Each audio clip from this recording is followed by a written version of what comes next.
আসসালামু আলাইকুম প্রিয় শিক্ষার্থীবৃন্দু। তো তোমরা যারা কৃষি ৯ বিশ্ববিদ্যালয়ের শিক্ষার্থী রয়েছে, তো তোমাদের কৃষি ৯ বিশ্ববিদ্যালয়ের শূন্য আসন ৫ গুণ শিক্ষার্থী রেখে কিন্তু ফলাফল প্রকাশ করা হবে।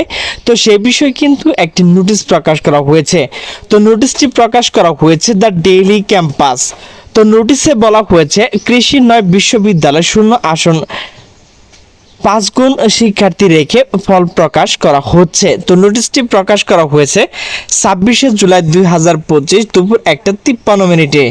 তো নোটিশে বলা হয়েছে ২০২৪-২৫ শিক্ষাবর্ষে প্রথম বর্ষ স্নাতক সম্মান শ্রেণী কৃষি গুচ্ছ ৯ বিশ্ববিদ্যালয় ভর্তি পরীক্ষা অপেক্ষমান তালিকা শূন্য আসন ৫ গুণ রেখে ফলাফল প্রকাশ করা হবে। এই প্রক্রিয়া ভর্তি নেওয়া হবে ২৭ থেকে ৩১শে জুলাই পর্যন্ত।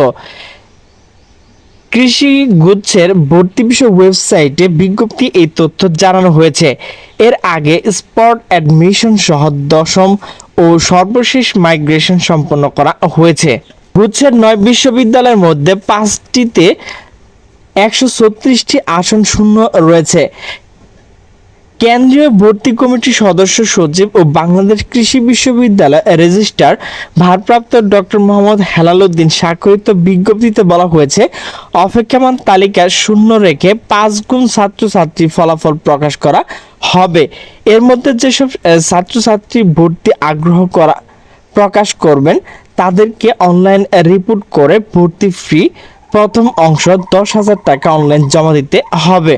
শূন্য আসন ৫ গুণ ছাত্রছাত্রীদের ফলাফল প্রকাশের কারণে যদি শূন্য আসন চেয়ে বেশি সংখ্যক ছাত্রছাত্রী টাকা জমা দেয় এবং তাদেরকে ভর্তির জন্য ডাকা সম্ভব না হয়, তবে তাদেরকে পরবর্তী যে মোবাইল নম্বর থেকে টাকা জমা দিয়েছে সেই মোবাইল নম্বর জমা দিয়ে টাকা ফেরত প্রদান করা হবে। এসএসএল কমার্স টাকা ফেরত প্রদানের প্রয়োজনীয় ব্যবস্থা গ্রহণ করবে। যাদেরকে ভর্তির জন্য ডাকা হবে, ভর্তি না হলে তাদের টাকা ফেরত প্রদান করা হবে না।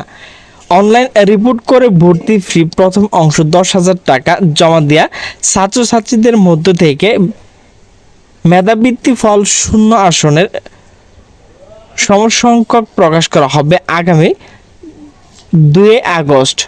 ভর্তির সুযোগ পাওয়া ছাত্রছাত্রীকে প্রাপ্ত নিজ নিজ বিশ্ববিদ্যালয়ে সশরীরে উপস্থিত হয়ে ওই বিশ্ববিদ্যালয়ের জন্য প্রযোজ্য ভর্তি ফি সঙ্গে পূর্বে জমানতকৃত ১০,০০০ টাকা অফেরতযোগ্য সমন্বয় করা এবং মূল ট্রান্সক্রিপ্ট প্রশংসাপত্র ও কোটা ডকুমেন্ট প্রযোজ্য ক্ষেত্রে জমা দিয়ে ভর্তি কার্যক্রম চূড়ান্তভাবে সম্পন্ন করতে হবে।